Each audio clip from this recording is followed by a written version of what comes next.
Bienvenidos a la revisión de la Agenda Económica PM de este viernes en CNN Chile, en la cual tenemos dos preguntas. La primera, ¿estamos ya en una recesión económica? Al menos ya hay equipos de estudio en el mercado que así lo confirmaron y se lo mostramos en el programa del jueves. Esta jornada el ministro de Hacienda señaló que es posible. La otra pregunta es, si es que estamos en un escenario de recesión, ¿cómo se debe enfrentar para obviamente revertir los números y tener una actividad que en vez de caer empiece a subir? De eso se trata la nota que preparó Belén Saldías. Malas son las noticias para la economía. En el último informe de cuentas nacionales del Banco Central, los números apuntan a que Chile ya estaría en una recesión técnica. Así lo informaron actores del mercado como Scotia y Banchile, algo que se sabía era más que probable y que el gobierno reconoce como un clásico ajuste macroeconómico. Algunos hablan de esta inflación, otros hablan de recesión. O sea, recesión técnica significa que baja la actividad económica, que baja trimestralmente 2 trimestres seguidos. Es posible que eso ocurra, pero es el ajuste que la economía chilena necesita. Y la necesidad viene de bajar la inflación, luego del recalentamiento con que terminó la economía el año pasado, producto de los retiros de fondos de pensiones y las diversas ayudas entregadas por el Estado, además de las últimas presiones mundiales de alzas de precios. Nos desafía a buscar más y mejores acuerdos, nos desafía a buscar más y mejores fórmulas de generar estabilidad, generar crecimiento, generar mejores empleos para contrarrestar una situación que va a afectar claramente a la economía de Chile y especialmente a los trabajadores. Los expertos concuerdan en que la incertidumbre que existe por los procesos políticos, tanto nacionales como internacionales, juega un rol importante a la hora de enfrentar esta problemática, por lo que la búsqueda de medidas debiese partir por este punto. Una parte importante, estamos en un escenario fuerte de incertidumbre, tanto internacional como doméstica. Eso tiene como consecuencia que la inversión está muy retraída y es un componente de la demanda agregada que está muy rezagado. Y sería importante desarrollarlo no solo para recuperar la actividad económica hoy en día, sino también pensando en el crecimiento a largo plazo.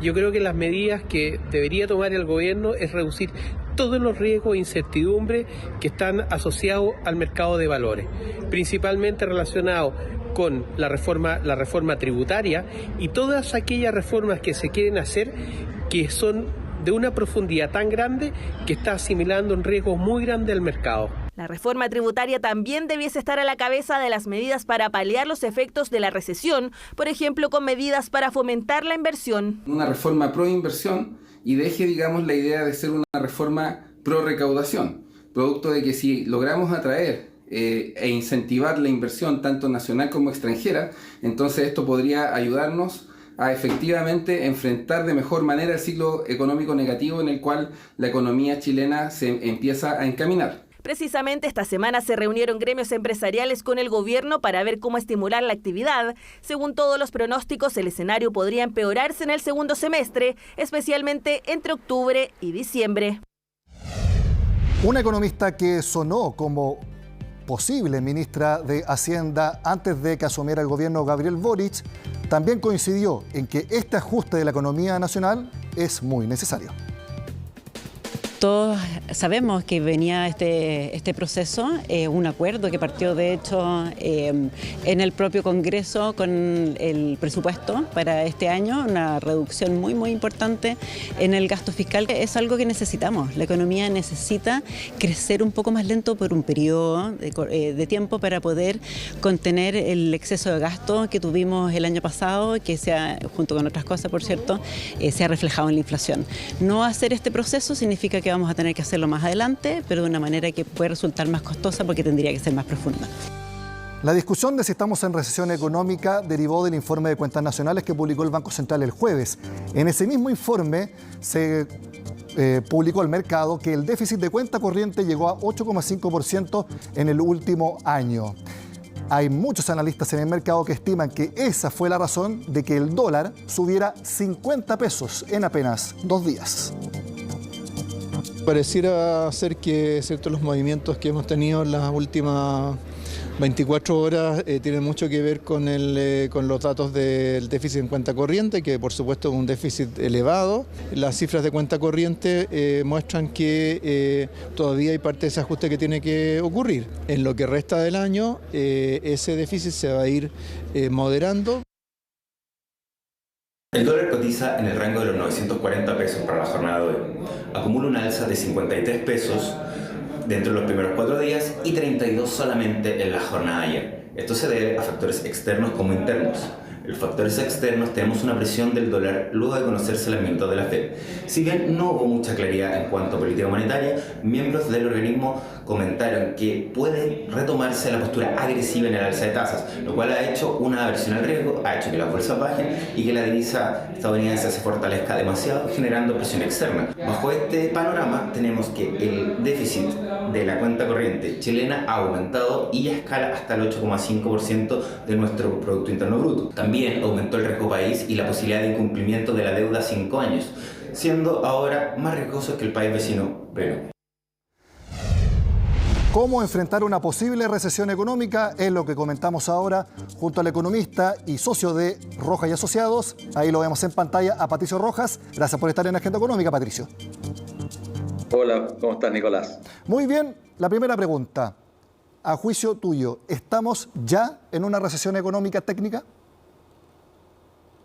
O sea, yo diría de que mirando los números de actividad mensual, hace varios meses que venimos observando una desaceleración importante respecto a los meses anteriores y no cabe duda que los meses de julio y agosto van un poco en esa misma línea. Por lo tanto, mirando lo que significa el concepto de recesión técnica, yo diría que sí. La economía chilena tuvo un primer trimestre que hubo una caída respecto al cuarto trimestre del año pasado. En el segundo trimestre la economía tuvo un crecimiento relativamente cercano a cero y si uno le coloca varios decimales probablemente podría estar levemente negativa.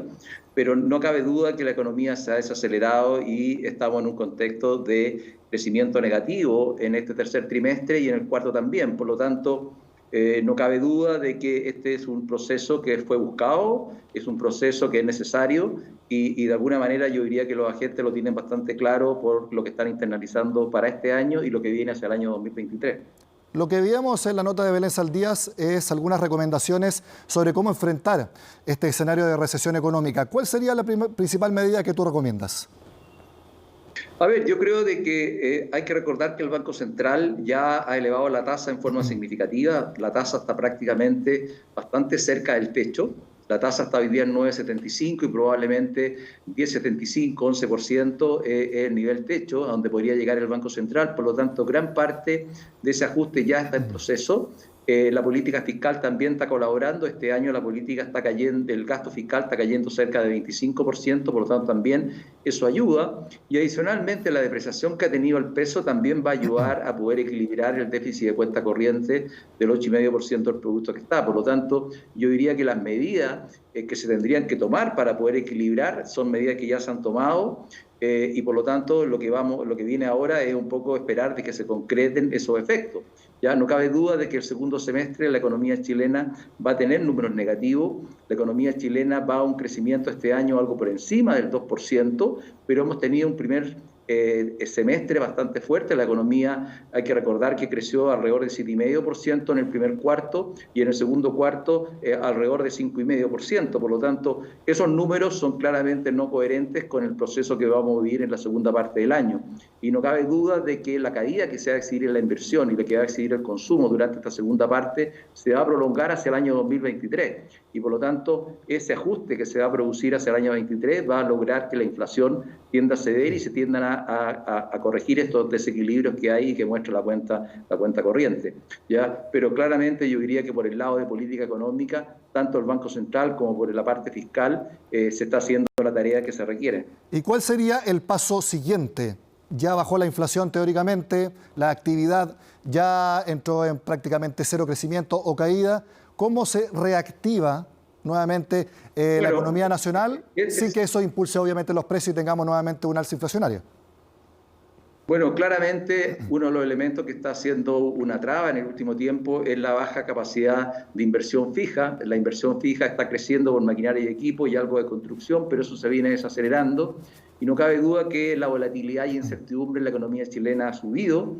La economía internacional en el margen ha estado relativamente mejor, pero internamente el contexto político, la discusión que hay por el tema constitucional, la discusión que viene por el tema tributario y lo que se va a sumar en el tema del sistema de pensiones, claramente no son un buen escenario para promover la inversión. Por lo tanto, en ese contexto, todo lo que venga en la línea de poder reducir incertidumbre va a ser bienvenido, pero mi percepción es que el sector privado va a estar en una postura de postergación de proyectos por un periodo relativamente más largo que el segundo semestre de este año. Por lo tanto, ¿qué es lo que haga el gobierno? ¿Qué es lo que haga el actual gobierno para poder reactivar y poder generar más certeza? Es relevante. También es relevante que el gobierno pueda reactivar proyectos de inversión pública. La inversión pública durante este año 2022 ha estado bastante lenta. Todo lo que tiene que ver con concesiones está prácticamente paralizado. Hay concesiones que se han declarado, licitaciones que se han declarado desiertas, y claramente yo diría de que ahí el gobierno tiene un rol. El tema de incertidumbre no se va a pasar rápido. Hay que ver que después del plebiscito del 4 de septiembre, independientemente cuál sea la opción que gane, vamos a tener un periodo relativamente complejo donde se van a ver muchas definiciones, ya sea modificando la propuesta de constitución o ya sea modificando la actual constitución o entrando a un nuevo proceso de elaboración de una nueva constitución. Por lo tanto, viene un periodo relativamente largo, probablemente todo un año, donde vamos a estar discutiendo, y eso claramente no es bueno para la inversión. Por lo tanto, ¿qué es lo que haga el gobierno? ¿De qué manera dé alguna certeza? Y sobre todo en todo lo que tiene que ver la reforma tributaria, que se avance en una reforma que sea realista, que sea coherente con una economía que requiere recuperarse y sobre todo de tener incentivo a la inversión, es clave. Hasta el momento, lo que se ha conocido de la reforma tributaria es básicamente una reforma que busca recaudar y claramente en ese sentido muestra bastantes deficiencias por el lado de generar nuevo crecimiento. Patricio, me quedan 30 segundos para la última pregunta. El dólar subió 50 pesos entre jueves y viernes. En el mercado dicen que eso se debe al déficit de cuenta corriente que conocimos en las cuentas nacionales. 1, ¿tú estimas que es así? Y 2, ¿por qué un déficit de cuenta corriente de esa magnitud impacta tanto en el dólar? Bueno, básicamente yo diría que el déficit del 8,5% refleja un desequilibrio importante de un aumento de consumo, aumento de gasto, y por lo tanto el movimiento de equilibrio que tiene la moneda es a depreciarse. Lo que busca la depreciación del peso es hacer más caras las importaciones y hacer mucho más atractivas las exportaciones, de manera que nuestra balanza comercial de bienes tienda a un superávit mayor. Y ese fue claramente lo que pasó con este déficit de 8,5. Se deterioró fuertemente la balanza comercial de bienes y por lo tanto el aumento de tipo cambio que hemos visto es un movimiento de equilibrio y básicamente se tiende a exacerbar porque el Banco Central podría también subir la tasa de interés para poder contener ese déficit de cuenta corriente. Sin embargo, la tasa de interés ya está casi en el techo, tiene poco espacio. Y al tener poco espacio, el ajuste lo tiene que hacer básicamente el tipo cambio. Y eso es lo que hemos visto y por lo tanto este movimiento último de alza de tipo cambio es de equilibrio, es coherente con la noticia que salió y también es coherente con lo que ha pasado en el mercado internacional con el dólar que se ha tendido a fortalecer en estos últimos días. Patricio Rojas, como siempre, gracias por estar en Agenda Económica. No, gracias a ti, Nicolás. Muy bien. Hacemos la pausa y ya volvemos.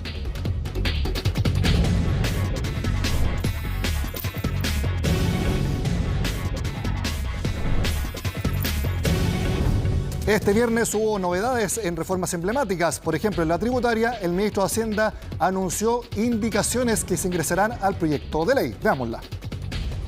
Nosotros no estamos todavía satisfechos con lo que está en los proyectos que están en el Congreso. Estamos en este momento trabajando en indicaciones a esos proyectos y una parte importante de esas indicaciones van a tener que ver con inversión y con productividad. Primero, en el caso del impuesto sobre las utilidades retenidas en sociedades pasivas, o sea, sociedades que más de la mitad de sus ingresos provienen de dividendos de otras sociedades o de intereses o de arriendo.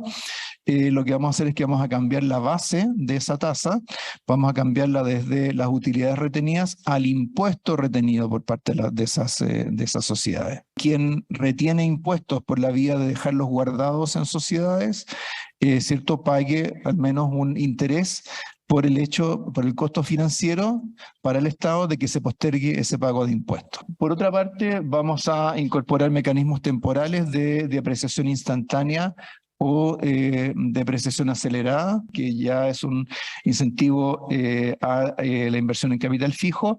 Vamos a agregar esta bolsa de créditos tributarios adicionales, o sea, descuentos de impuestos, para proyectos que tengan un alto efecto multiplicador. Y por último, vamos a ajustar la estructura del royalty minero para ampliar los incentivos a nuevos proyectos o proyectos de expansión. Vamos a fortalecer el incentivo a la inversión y a las mejoras de productividad en el proyecto de reforma tributaria. Y otra novedad es que se confirma que la reforma de pensiones, el proyecto de ley se va a ingresar después del plebiscito. Antes conoceremos solamente los lineamientos y eso nos cuenta Francisca Bahamondes. Durante esta mañana el ministro Mario Marcel se refirió justamente a la tramitación y a la discusión en general que gira en torno con respecto a la reforma previsional, que como ya lo había adelantado el gobierno se va a presentar en el fondo a fines de este mes, a fines de agosto, y durante esta mañana entonces el ministro Mario Marcel confirmó de cierta forma esta afirmación. Los lineamientos principales de la reforma previsional se van a dar a conocer durante los últimos días de este mes, pero, decía él en sus propias palabras, sin perjuicio de que el proyecto propiamente tal se presente al Congreso después del plebiscito de salida de este 4 de septiembre. Este es un punto bastante relevante y que también ha inquietado a algunas de las autoridades que tienen que ver con respecto a este tema, a esta reforma también, y han planteado justamente que quizás el hecho de que la reforma previsional también esté topando un poco con las fechas del plebiscito pueda generar algún tipo de roce que pueda complicar un poco las discusiones, y eso es lo que en el fondo también están buscando evitar por alguna parte, dentro de toda esta discusión. Durante esta jornada entonces el ministro señaló lo que yo ya les comentaba anteriormente, dijo que hizo la salvedad en el fondo de cuándo vamos a conocer los detalles y cuándo se va a presentar el proyecto, y también la ministra del Trabajo, Janet Jara, se refirió justamente a este punto que también les comentaba, que es la discusión en torno al plebiscito, también a cómo se ha ido llevando a cabo la discusión en relación a la reforma previsional. Ella decía que había que separar estos dos puntos, que no había que mezclarlos y que había que diferenciar muy bien el debate con respecto a esto. Pasemos entonces a escuchar a ambas autoridades, el ministro Mario Marcel y también la ministra Janet Jara.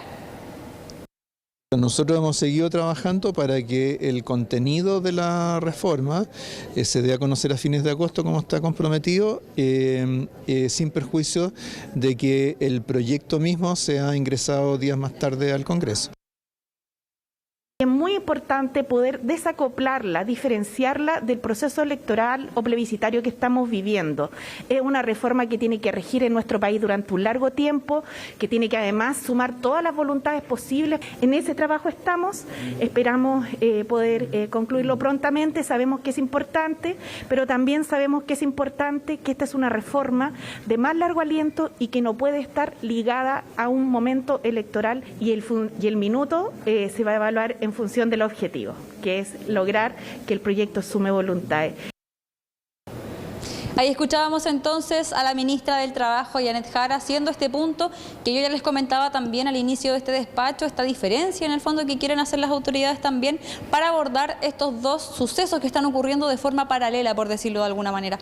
También durante esta jornada habló el presidente de la Confederación para la Producción y el Comercio, Juan Sutil, también haciendo alusión en parte a lo que decía la ministra, que era importante hacer esta distinción entre estas dos discusiones, porque la reforma previsional es algo que se viene esperando hace mucho tiempo, por lo tanto todos los puntos que tengan que ver con esto tienen que ser tratados de forma más específica, sin tener ningún distractor de alguna forma, por decirlo así.